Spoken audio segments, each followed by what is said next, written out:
Welcome to the seventh episode of the Mendez Movie Report Podcast, covering film news that caught my interest for the week of June 8th, 2026. I'm your host and namesake film critic, Louis A. Mendez. If you want to check out more of my work, you can visit mendezmoviereport.com or find me on all social media, whether it be Letterboxd, X, Facebook, Instagram, Threads, Blue Sky, Reddit. We have an award expert and Gold Derby under Mendez Movie RPT. And of course, you can also email me under author, as in a writer, author L Mendez at gmail.com. And yes, I still do not have that intro that I would really like to have for the podcast, but all things considering, it's a miracle I'm even getting these podcast episodes in at the moment. But I promise eventually we will get an intro. I promise we'll get a little better production value going. But hey, 7 episodes in, and I haven't quit yet, so that's something. Anyway, on this episode, I'm gonna do my review of the two nostalgia hits that hit this past weekend: Masters of the Universe and Scary Movie. I'll also talk a little bit about the difference in reception that isn't necessarily matching with the difference in box office between the two. Um, Clint Eastwood apparently might have retired. Martin Scorsese with a shocking betrayal. Sean Penn makes some deranged selfies comments. Netflix talking out of both sides of its mouth as normal. And also, we've had a recent string of passings in the industry, and one includes a shocking murder that I wanted to look at. And of course, as always, the latest box office news, along with what's coming next at theaters and streaming. So let's kick it off in what will be a pretty stacked episode this week. And this weekend, we got not one, but two major releases from major studios. Amazon MGM gave us Masters of the Universe, while Paramount gave us the Scary Movie legacy sequel. So basically, it's a weekend of two sort of nostalgia hits: one for the '80s crowd, one for the 2000s crowd. Which kind of makes me feel old that they're already doing nostalgia stuff for people my age. I mean, I'm not even 40 yet, but let's kick things off with my film review of what I thought was the bigger release in my mind, even though it hasn't done as well as the box office. But I'll touch on that later in the episode when we talk about the last week at the box office. And that's Masters of the Universe. Obviously, this is a He-Man He-Man legacy live action film. Um, the plot via letterbox says, after being separated for 15 years, the Sword of Power leads Prince Adam back to Eternia, where he discovers his home shattered under the fiendish rule of Skeletor. To save his family and his world, Adam must join forces with his closest allies, Tila and Duncan, aka Man at Arms, and embrace his true destiny as He-Man, the most powerful man in the universe. The He-Man franchise will probably always be best remembered by the kids who grew up with it during its peak in the 80s, watching the cartoons and collecting the toys. As a 90s kid myself, my connection to the property is much more limited. I remember my mom buying my brother and I a few He-Man action figures, catching reruns of the old cartoon on Cartoon Network, and watching an episode here or there of the mid-2000s revival series. I also vaguely remember seeing the much maligned 1987 live-action film starring Dolph Lundgren on television, and also Frank Langella, I believe, played Skeletor in that. But I remember watching that on TV when I was a kid. My mom would put it on a few times when I was a kid. There was this one particular time I remember they were playing it in TV a lot in the early '90s. Um, so while I'm familiar with He-Man, I also can't claim to have the same nostalgic attachment to the franchise that many older moviegoers and genre fans do. As much as I wasn't exactly clamoring for Hollywood to take another crack at a live-action adaptation. Um, s- Still, even with the 80s nostalgia not sounding quite like it used to, and a Gen Z audience that largely didn't grow up with He-Man, and I'll talk a little bit later about how that affected the box office. Um, you know, I we have arrived at another attempt at He-Man coming to the silver screen with Masters of the Universe.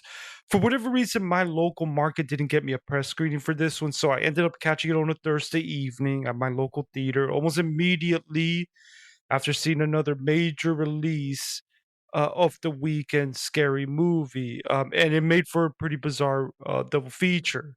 I went and saw Scary Movie in the afternoon, then I caught this in the evening. Um, and here's how I came away from Masters of the Universe. Which, by the way, I was not the biggest fan of the marketing and the trailers for this, but I had heard pretty decent reactions to it, so I came in, with high hopes that this would be another um Dungeons and Dragons situation. Dungeons and Dragons Honor Among Thieves was just a pretty decent and fun film that came out a couple years ago, but unfortunately, a movie that didn't do great at the box office. And my thoughts is that, look, well, Masters of the Universe is hurt by some pacing issues and a screenplay that never quite figures out how to balance everything it's trying to do well. But overall, I still walked away having a pretty good time with it. This is the kind of movie that understands how ridiculous parts of the He-Man universe are, and when it leans into that self-awareness, it can be genuinely funny. And look, not every joke lands. There are stretches where the humor feels forced. But the best comedic moments come from the film embracing the silliness of the source material rather than trying to run from it. And director Travis Knight, who's been doing some he's been doing some pretty decent work with material that probably would have been a disaster in other people's hands. He continues to demonstrate a confident hand behind the camera. The action scenes are consistently entertaining, easy to follow, and deliver exactly the kind of crowd pleasing spectacle a movie like this needs, even when the story starts to drag. The action often provides enough momentum to keep things moving. The film's biggest asset, however, and I can't believe I'm saying this, is undoubtedly Jared Leto as Skeletor. He absolutely understands the assignment and delivers the kind of performance that could have easily gone off the rails in lesser hands. Instead, he fully commits to the character's theatrical nature while still making him feel like a legitimate threat. Every time he appears on screen, the movie gets a noticeable jolt of energy. It's the sort of larger than life villain performance fans of this property have probably been hoping to see for years when it comes to this character, and he ends up stealing nearly every scene he's in. The only thing that I might complain a little bit about when it regards to the Skeletor um depiction here is that Skeletor's always been known to have kind of like this whiny, screechy voice, which adds to the whole comedic villain side to him. And for whatever reason, they decided to take that away from him in this movie. But regardless, it's still a really good performance. And I would say, and I think a lot of people are saying it's the MVP performance of the film. I was also surprised by how much the score and soundtrack elevated the material. There are several moments where the music does a lot of heavy lifting, adding excitement and emotion to scenes that otherwise might not have landed as effectively. Combined with some strong visual ideas from Night, the movie occasionally captures a grand fantasy adventure feeling that has always made the He-Man mythology appealing. Unfortunately, the film's flaws are hard to ignore. There are issues here. A little over 2 hours. It feels a little longer than it needs to be. The pacing is uneven throughout. The movie struggles to maintain momentum between certain large action set pieces. There are stretches where it feels like the story is spinning its wheels. And some tighter editing could have gone a long way towards improving this as an overall experience. I'm talking like potential contender to make my best of the year list, kind of like better experience with some better editing and pacing. The screenplay is ultimately the weak link here, never fully capitalizing on the potential of the characters and world building. And I will say the visual effects are another mixed bag. Skeletor looks terrific, but much of the remaining CGI ranges from nearly serviceable to noticeably rough. It's never bad enough to completely derail the movie, but there are multiple moments where the effects lack the polish you'd hope for in a blockbuster of this scale. Still, Despite the shortcomings, I found Masters of the Universe to be a fun enough trip to the movies. It's messy, overlong, and occasionally frustrating, but also delivers entertaining action, some genuinely funny moments, and fantastic villain performance from Jared Leto, and a score that knows exactly what kind of epic fantasy adventure it's trying to be. There are absolutely going to be plenty of elementary school age boys who walk out of this thinking it's the coolest thing they've ever seen in their lives. For everyone else, it's a decent popcorn flick that never lives up to its potential, but ultimately ends up being more enjoyable than disappointing. I give Masters of the Universe a pretty decent, enjoyable B plus grade. It is definitely a movie that I would recommend folks check out. That would probably say catch it on a matinee afternoon, but still, I think it's definitely worth checking out at your local theater. Pros: some decent direction from director Travis Knight, entertaining action sequences. When humor lands, it's going to be very self-referential to the silliness of some of the He-Man lore. Jared Leto nails a home run as Skeletor, standout musical score and soundtrack. The cons: overlong, pacing issues, screenplay slacking, humor can come off forced more than a few times. CGA, CGI, regardless of Skeletor, isn't the greatest, but again, overall, a B plus grade for Masters of the Universe. And like I said before, I did see Masters of the Universe. I watched the other major release of the weekend, and then the box office champion. And again, we'll talk a little bit more about the difference in box office between these two movies um, from the past weekend. That is Scary Movie, simply just titled Scary Movie, until technically Scary Movie 6. I don't know if it'll then start being retroactively called that the way Scream 6 has been after that was just called Scream with that legacy sequel a couple years ago. Um, Now the plot is as follows via letterbox. 26 years after outrunning a suspiciously familiar masked killer, the core four are back in the killer's crosshairs, and no horror movie IP is safe. Um, and you know, I remember back in 2000 being a sixth grader whose friends treated the original Scary Movie back in 2000 as one of the greatest pieces of cinema they've ever seen. And I think a lot of people my age still look back fondly on that film and some of its sequels as comedy classics they grew up with. For me, though, I have to say, just full disclosure, I had a different experience with that film. Putting aside the fact that my classmates and I probably should have been watching Scary Movie at that when how old we were back in 2000.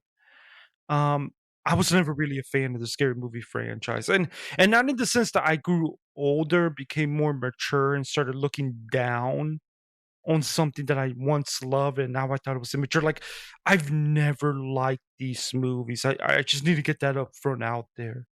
Um, but look, we've seen with recently with Halloween and the Scream Legacy sequels, Hollywood has become interested in reviving dormant franchises. It's not the first time this has happened. We like to act like a lot of this stuff of legacy sequels um and reboots and stuff and too many sequels is a brand new thing to Hollywood. This has always been a thing. Um but with Hollywood being of late really interested in reviving doormat franchises and bringing back those familiar faces, attempting to recapture the magic of originals. It's Scary Movie's turn. So, with a sixth installment here, um, there will be some people who will probably dismiss my thoughts because I'm a self-admitted non-fan of this franchise. But I'll remind those who followed my reviews over the years that I wasn't exactly the biggest fan of the Naked Gun films either, and I went into last year's Legacy sequel with very low expectations, and that movie ended up being one of the bigger surprises of the year for me. It earned a pretty decent and solid B plus review from me. So I didn't walk into this new Scary Movie looking to hate it. If anything, I was hoping it would be another pleasant surprise. Instead, Scary Movie's every bit a disaster I suspected it might be. And if you ask me, easily one of the worst films of the year. I'll give credit where it's due. Longtime fans will probably get a kick out of seeing the core cast from the first couple of films back together again. There is an undeniable nostalgia factor in watching these performers share the screen after all these years. And for brief moments, the movie manages to tap into that goodwill. A random joke or visual gag or cameo here or there did get a chuckle out of me. The problem is that those moments are few and far in between, and quite frankly, like 90% plus of those moments, they've already shown us in the marketing. Like some of the marketing in this film just straight up showed punchlines and jokes, just straight up like the whole thing through. The biggest issue is that this barely functions as a movie. Rather than telling us an actual story, it feels like a collection of disconnected skits loosely strung together under the thinnest possible premise. Look, the original films weren't exactly masterpieces of narrative structure, but there was at least enough of a plot to make it feel like you were watching a complete comedy. Here the scenes simply happen one after another with little momentum or purpose, save for attempting to get in as many references and cameos as they can, creating an experience that for me kind of became exhausting. Now, look, the film's approach to parody can be also equally frustrating. Instead of finding clever angles or fresh observations about the movies and cultural moments it's spoofing, it's mostly settles for the most obvious joke imaginable. Nearly every target feels like low hanging fruit, and the movie rarely demonstrates the witnesser to elevate the material beyond surface level references. There are many times where this movie to me at times felt like it was kind of just aiming for a bunch of MAGA chuds, quite frankly, that don't have any a bone of a sense of humor in their body. A lot of DEI and trans jokes that have gotten old by now, quite frankly. It's low hanging fruit, quite but it's gotten old. Like even in regards to that.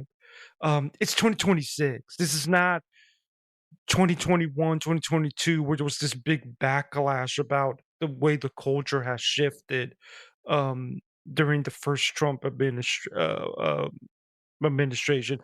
Um, as the running time progresses, the laughs become increasingly scarce. While I did get the occasional chuckle from a handful of random moments, I spend far more time rolling my eyes or letting out heavy sighs. The humor often feels desperate rather than inspired, constantly trying to provoke a reaction without earning one. There are stretches where the comedy becomes so forced that the film almost starts to feel like a parody of bad parody movies. I mean, and also the entire structure of the film is almost like it's trying to replicate Scream 5,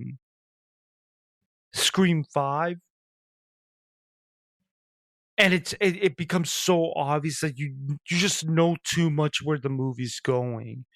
And which again makes a lot of the spoofing of other horror movies feel forced.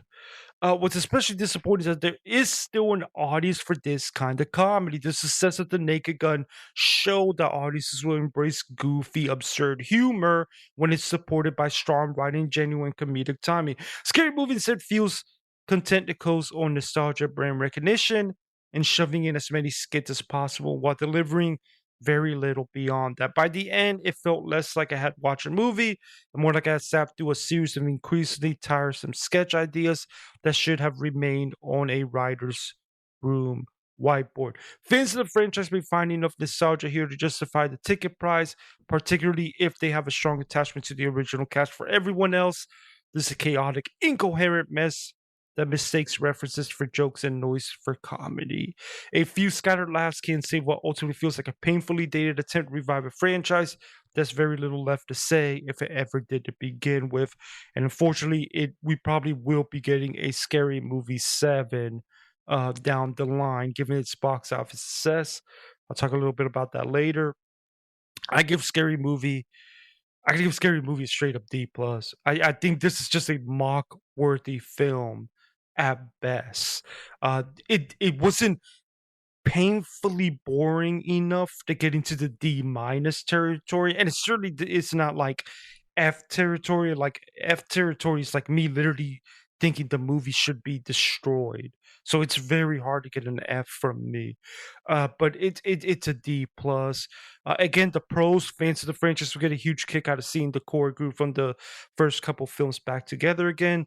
The cons, an incoherent mess of a movie with no real plot and an over reliance on skits that make it not feel like you're watching an actual movie. While it did get a chuckle out of me, a random scene or two, this got more eye rolls than heavy sighs with the way it tackled its topics and parodies. So again, a lowly D plus for Scary Movie. All right, except for a little bit of industry news from the past week, and per his son Kyle Eastwood, Clint Eastwood is reportedly officially retired from filmmaking. And if this is true, I think this marks the end of one of the most remarkable careers in cinema history and a true loss um, in contribution for cinema. Eastwood remains one of the few figures to achieve major success both in front of and behind the camera. Not only did he deliver iconic performances that will be discussed for decades after he's gone, but he also directed some truly great films and remains the last filmmaker who can claim to have directed more than one Best Picture winner. This is a man who got to act in some of the greatest films of all time, and he's directed a few movies that I would say are among the greatest films of all time. Unforgiven, which was the first film he won a Best Picture prize for back in 1992. In terms of traditional westerns, only included, I think that is in the Mount Rushmore of westerns for me. It really is an amazing feat of filmmaking. I think one of the higher tier Best Picture winners. Um, and he's been working and directing a lot over the. I mean, like he's got a pretty prolific filmography as a director, and over the last 10 years, he's been directing a lot of movies that have gotten decent reviews. They've been decent, but they haven't been getting like amazing reception to the point that it becomes a big awards contender thing. His what apparently is his last movie was juror number 7. I hope I didn't get the number wrong. Which is a decent film, and it actually got a mention for Best Picture with MBR. With MBR had a very bizarre list that year, but 2024 was not necessarily a very big consensus year. Um, but it was a pretty decent film. But I think like the last time he had a movie that really got into awards contention, what was it? I think it was American Sniper back in 2014. Uh, but the man's getting up there. I think it's like he's getting to his late 90s now. Like he's in his twilight years, and if he wants to, and if he doesn't got any more filmmaking in him to do, um all I can say is God bless him in his twilight years. But yeah, if this is true, that is the end to one of the greatest cinematic careers that we will ever see. Literally successful as an actor and as a director. Not a lot of people can say that. And this might be the big industry news of the past week for some other people. Martin Scorsese made huge waves this past week when news broke that he had joined generative AI company Black Forest Labs as a partner and advisor with the goal of advancing AI use in storyboarding and production design. And I'm not going to lie, this one hurts. Scorsese is not only one of cinema's greatest filmmakers, but also one of its foremost historians and preservationists. This is a man who was drawing his own storyboards when he was just 11 years old, and now he's lending his name to technology that many, including myself, see as replacing creative labor. I've been on record saying that I'm not opposed to using AI as a tool to help edit or streamline workflows. I use AI myself as a tool.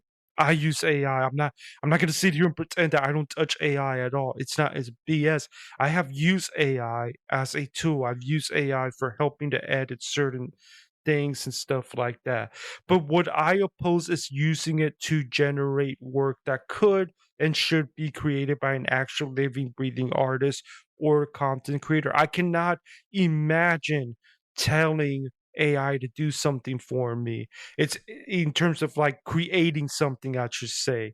Again, I think AI is positive as a tool. I am not against AI as a tool, but this generative AI, I think is very, very worrisome about what that means for the human spirit of creativity, the human soul. So, yeah, very, very disappointing news that Martin Scorsese, of all people, led his support to that. Now, this is a wild story that almost didn't get into this week's episode. Sean Penn made some pretty offensive and deranged remarks recently while denouncing selfies. Um, in his own words, people should not do selfies ever with anyone. It's bad for everyone. It's a soul sucker. Is the Holocaust grandmother and her 6-year-old paraplegic wheeling over? It's a hard no. So apparently, this man despises selfies so much that he decided that he had to mention that even a Holocaust survivor and a disabled child doesn't can't get selfies with him. I mean, I get not being look, I'm always not been the easiest guy to take a picture for because I don't like the idea that I'm fake smiling for a picture, but this is a little bit deranged. He also cited selfie culture at the Golden Globes as one of the reasons he completely checked out of award season. So that kind of answers that mystery. So apparently he says that there were so many selfies being asked of him at the Globes that that's why he skipped BAFTA, SAG, and the Oscars. He also skipped out on CCA. He skipped all those ceremonies, even though he won at all of them but CCA. He won supporting actor, and and you know, for one battle after another. That was his third Oscar that he won, eventually. And this pen being penned, the man has spent decades ruffling feathers, and the Academy clearly does not care that he does. That's how he's managed to win 3 Oscars while frequently showing outright disdain for the award circuit. But you know, Katharine Hepburn rarely attended Oscar ceremonies, still won 4 of them. I think she only attended one, and that was out of honor to Spencer Tracy. And John Ford collected a mountain Oscars while never even showing up to a ceremony. I'm actually currently listening to a TCM audio novel about John Ford, and he collected a lot of Oscars and literally did not show up at one ceremony. But you know, these are some deranged comments from Sean Penn, but I gotta say, it's also Penn being Penn. Netflix film chief Dan Lin recently admitted in an interview that the company will not work with certain filmmakers who insist on traditional theatrical windows. And you know what stood out to me was he seemed pretty proud of this stance. Which, I mean, look, his boss Sarandos has been talking about how movie theaters are outdated and all that stuff, which kind of ironic considering that movie theaters are having a moment early on this year, even though unfortunately I think it's been a lot of bad movies making the money, but it is what it is. And the comments do come at a curious time considering Netflix has recently granted a 2-week IMAX run for The Adventures of Cliff Booth this Thanksgiving, and it's giving its longer theatrical window yet to next spring's The Chronicles of Narnia. The company's messaging and actions seem somewhat at odds with one another, if you ask me, but you know, this is Netflix. You know, I have to give props at times to Netflix because they have, other than Neon, they have been the ones who have been able to push certain international and cinephile centric films, which is wild that it's Netflix doing that. And I would have preferred that Netflix instead of Paramount have bought Warner Brothers. But, you know, they make these comments about the theatrical, and their disdain for it, and again, you do have filmmakers who they've decided to give this leeway to. Adventures of Cliff Booth is going to have a 2 week IMAX run. Greta Gerwig is going to get a traditional run even with IMAX exclusivity for a couple weeks for Chronicles of Narnia. So it does seem to me like this is Netflix talking out of both sides of its mouth. But like really getting tired of the cheap shots by these guys at theatrical. It only makes me want to see theatrical do even better at the box office and continue this momentum it's currently at. We recently had a string of Hollywood related passings that I wanted to highlight, and I want to take a moment to talk about Peabo Bryson, and apologies if I butchered his first name, but he passed at the age of 75, and Bryson was the iconic songwriter behind such classics as Beauty and the Beast and A Whole New World, and he played an instrumental role in defining the sound of the Disney Renaissance era, which gave us some of the greatest animated films and musicals of all time. And as someone who grew up with those films and their incredible soundtracks, all I can really say is thank you, Mr. Bryson, and rest easy. I really think it's time more and more time has passed, and I see the animated movie landscape in the 30 plus years since.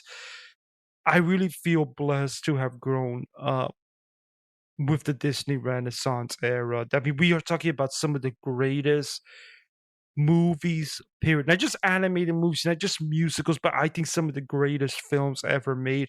It is insane to me the run that Disney went on there for some time. I don't, not many plenty of animated films get into my best of the year list, but not many are my number one. There are a string of Renaissance films that are my number one film of their year. Um, and one of the big parts of that is what I think are an amazing, amazing musical soundtracks. I mean, even my love of musicals subconsciously does come from growing up under the Disney Renaissance era and those musical animated films they did. Disney has not come close to reaching the levels of that Renaissance era as far as I'm concerned. The only time they came close, in my personal opinion, was with Princess and the Frog from 2009. Other than that, they really have not come close.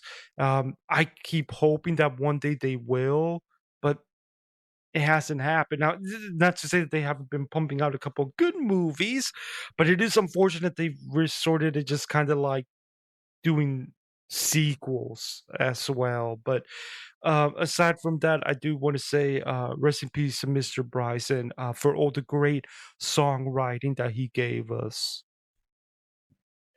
Marjane Satrapi, and I probably unfortunately butchered again. I'm horrible with names, but Marjane Satrapi, the Iranian French cartoonist and filmmaker whose work Persepolis is considered landmark achievement in animation, so it's kind of seen as a pretty big major feminist film, shockingly passed away at just 56 years old.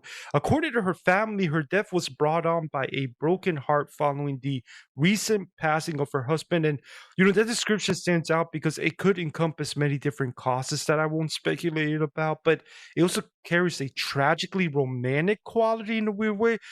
There are legitimate cases where grief can take an enormous toll on someone's physical as well as their mental health. But regardless of the circumstances, Satrapi leaves behind a significant legacy. Many cinephiles I know consider her 2007 film to be one of the greatest animated achievements of the modern era. I think I've one at least one person that I follow on Letterbox, I think, has her movie in their Letterbox for. She also did some other directorial stuff that didn't quite make us the kind of impact that animated film did. A couple years ago, she directed Radioactive, which is a pretty okay 2020 film looking at the life of Miss Curry, who worked with her husband on radium and such. But Persepolis will definitely be what is her legacy when all is said and done. So rest in peace to her, and thank you to her for her incredible contribution to animated cinema and other cinema in general, especially for feminist cinema. And the final passing I wanted to touch on is this is a little bit more of a prickly subject here, because of the shocking circumstances of the passing. James Handy, a veteran character actor who appeared in fan favorites such as Jumanji and Top Gun Maverick, passed away at the age of 81 following a shocking crime in which his girlfriend's son allegedly stabbed him to death. Coming so soon after the shocking Reiner tragedy last year, this was a stunning and heartbreaking story to see in the news. It's a horrible way for a life to end. I hope Handy's legacy is ultimately defined by his many memorable supporting roles across film and television rather than the tragic circumstances around his death. There is a pretty decent Variety article that I will link to in the show notes.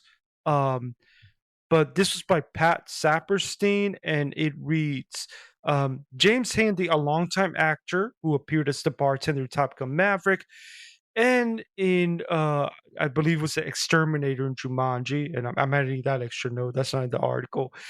He's had also had guest roles on dozens of TV shows. Was killed Wednesday in a stabbing in the Tarzana neighborhood of Los Angeles. He was 81. The OAPD said he was killed by his girlfriend's son. On Wednesday, June 3, 2026, around 9:30 a.m., West Valley area patrol officers responded to a radio call of unknown trouble in the 19200 block of Irwin Street. The 911 caller stated, "I am the son of man. I just killed the man of sin." It's a little bit concerning. Clearly, maybe a man not in his right mind. Upon their arrival, officers discovered 81-year-old James Handy in the front yard of the residence, unconscious and suffering from a stab wound to his chest. The victim was transported to the local hospital by Los Angeles Fire Department paramedics, where he was pronounced deceased. The suspect flagged down nearby responding officers, telling them he was the one they were looking for. The suspect resides at the location with his mother, who is the victim's girlfriend. That is what the police statement read. Detectives believe this is an isolated incident. There appears to be no danger to the public at this time, the police statement also said. Um, the suspect, 44-year-old Michael Glidhale, was arrested and booked at Van Nuys Jail for one count of murder with $2 million in bail. I read for the actor said with great sadness, "I can confirm the gentleman who was attacked and killed on Wednesday in Tarzana was the actor James Handy." In addition to his role in 2022's Top Gun Maverick, Handy appeared in Logan in 2017 as the doctor who treated Hugh Jackman. In 1995's Jumanji, he played the exterminator. There you go. While in Arachnophobia, he played Milton Briggs. His other film appearances include The Rocketeer, Bride and Beach Memoirs, The Verdict, and K9. On television, Handy played Arthur Devlin in 8 episodes of Alias as the CIA director, and had reoccurring roles on Melrose Place and NYPD Blue. Born in New York, Handy had his first screen credit in 1981's Taps as the sheriff. So I will link to the show notes to that article in Variety. Very, very shocking death that really stands out there. Um, and there's been a lot of discussion of late on social media in regards to certain character actors and the little residuals that they actually get, even while acting in some of the old timer films. And I gotta believe that Handy wasn't necessarily, this wasn't a guy that was making like ridiculous boatloads of monies like certain superstars get. Um, but he clearly left a bit of a mark as a character actor. So, because I read some of those movies there. Those are movies that are going to be watched for decades to come, and have left their mark. And it is really, really unfortunate that that is the way that his life is going to end, and ended up ending. And it's yeah, I follow true crime on YouTube from time to time, and I gotta believe that this will probably pop up as time passes by and the case gets settled. But rest in peace to James Handy. Nobody deserves to have their life ended that way. All right, now we can talk about the past weekend at the box office. And the biggest studio release of this past weekend was Masters of the Universe, of which, again, you heard my B plus review of earlier, and you can read it over at my Substack. The film is shipping up to be a moderate box office flop, opening to a little over 50 million worldwide against a budget north of 200 million. And I can't say I'm too surprised, as the 80s crowd this nostalgia play is aimed at is no longer the prime movie going audience. Um, and I think this needs to be highlighted that if you were a 80s kid who would have reacted to this film, who would have been excited to check out this film, you're I don't know, you're probably like in your 40s. If you were a little bit older, you're already in your 50s.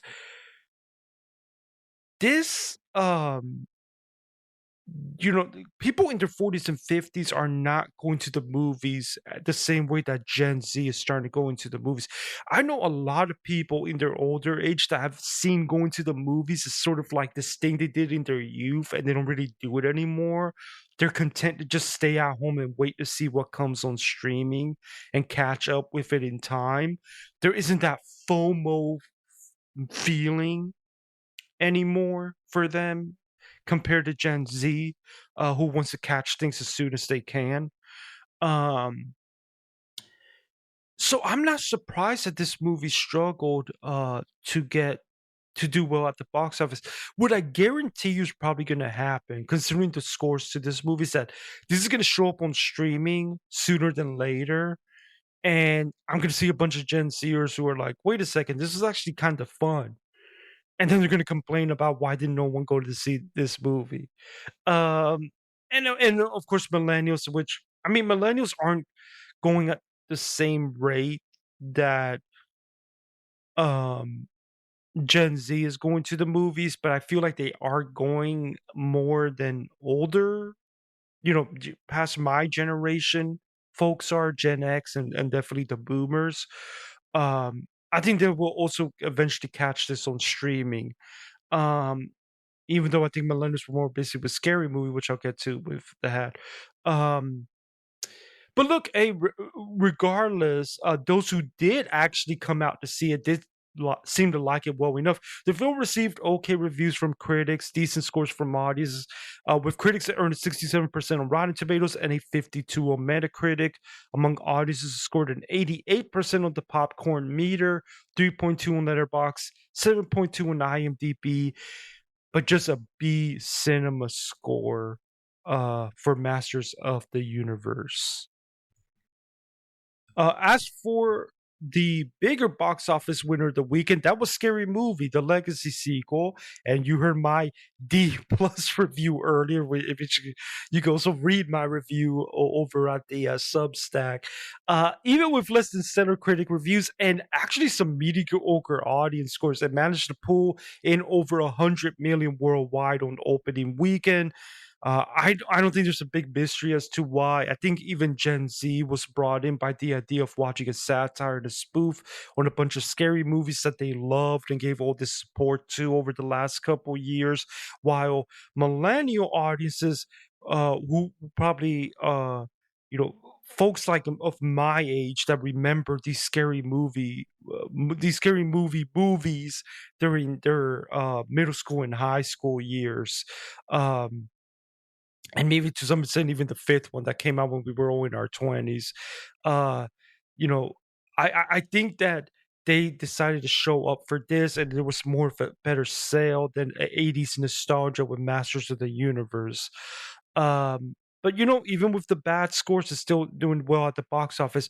Among critics, it received a 25% on Rotten Tomatoes and a lousy 38 on Metacritic.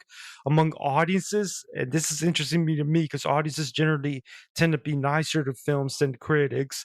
It earned a 70% on the popcorn meter, a 2.6 on Letterboxd, a 5.6 on IMDb, and a C plus cinema score. So with the exception of quote unquote normies that tend to dominate Letterbox, seeming to think it was okay, a lot of audiences did not receive this film well, but it doesn't matter. It made a bunch of money, and there is probably already some murmurs and conversations already going on about a potential Scary Movie 7.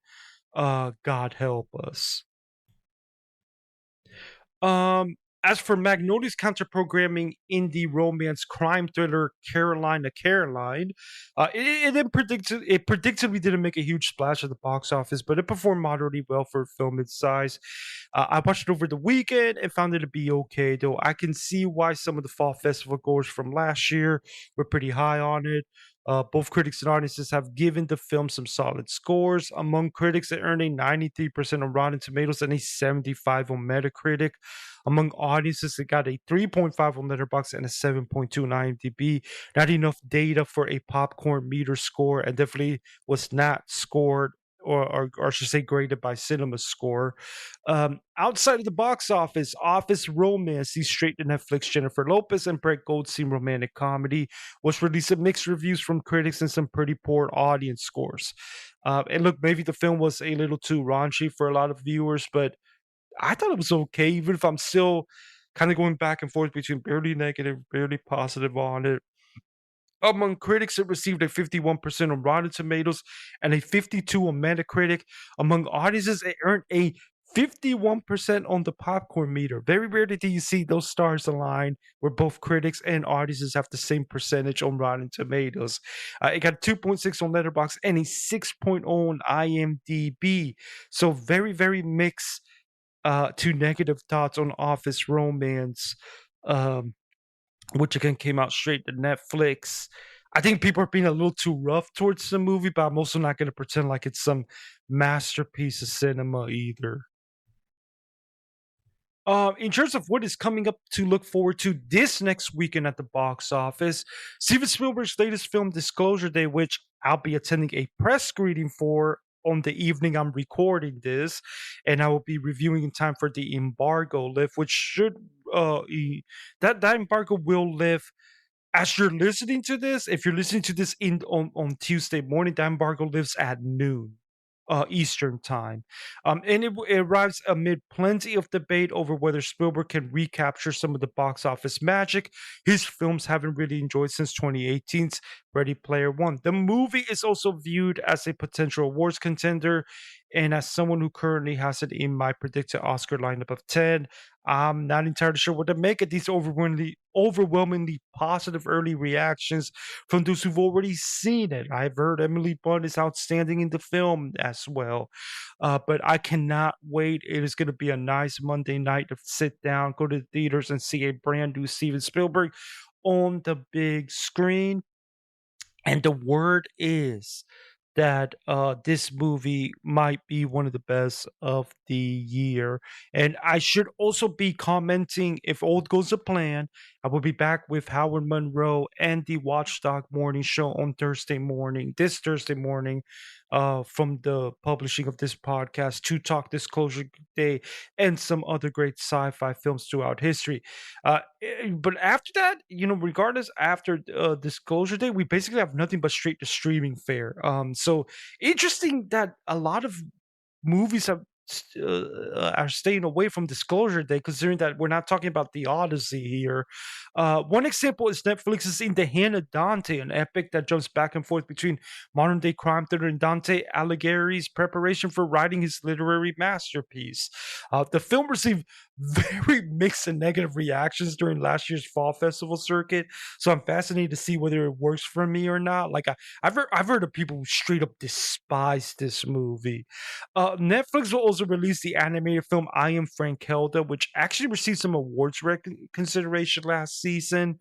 And Hulu or Disney Plus in some circumstances will debut the comedy Never Change, in which a high school graduating class is forced to finish its unfinished senior year, despite the fact that everyone now is in their mid 30s. So basically, a lot of straight to streaming fare and disclosure day coming to theaters. So no excuses now. We will get it to see how much the Spielberg name still does at the box office. But disclosure day can make $1 at the box office, and I'm still excited to be checking it out. And as for what else is on my mind that does not regard film, the NBA finals are underway, and that cocky prediction of mine of a Spurs championship is already looking pretty dicey. They are down 0-2 and heading to New York, suddenly looking like the underdogs. Only three teams have ever climbed out of an 0-2 deficit to win the finals. The 1977 Portland Trailblazers, my own Miami Heat back in 2006, and the 2021 Milwaukee Bucks. None of those teams, however, lost their first two games at home. And I have to say, I think the Spurs might be cooked. In comparison, the NHL Stanley Cup finals are much more up in the air. The Las Vegas Golden Knights are clinging to a 2-1 series lead after three close games that have featured some wild swings and dramatic comebacks from both sides. I wouldn't be surprised if this one goes to full 7 games, but we'll have to wait and see. I will say, Golden Knight fans, plenty of NHL teams have held a 2-1 series lead only to lose the series, including my own Tampa Bay Lightning back in 2015. So, Knights fans, don't get too comfortable just yet. I speak from experience. All right. Well, that does it for this episode of the Mendez Movie Report podcast. Remember, once again, that if you want to check out more of my work, you can visit mendezmoviereport.com or find me on all social media, whether it be Letterboxd, X, Facebook, Instagram, Threads, Blue Sky, Reddit, or even the award expert and Gold Derby under Mendez Movie RPT. And of course, you can email me at author, as in a writer, author L Mendez at gmail.com. Until next time, God bless. And do me a favor, go watch a great movie for me.